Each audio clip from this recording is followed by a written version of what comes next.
basketball top and this.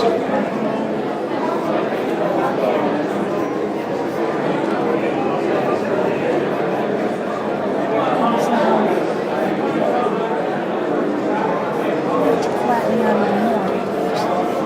That squash and shake. As the feet push off the back, then it actually will come up. Again, almost like it's flown. In fact, I could probably even do it without the legs completely for the time this would go.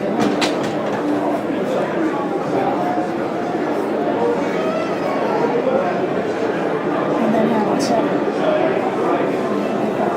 First coming back.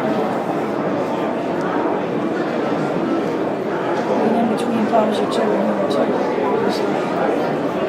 I don't do every pose for 30 minutes. You don't. Some animators do work that way.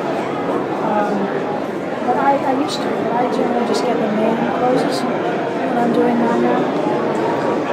So try to. This is really always number. Just crossing it. That might not even be very good. So I'll take that one.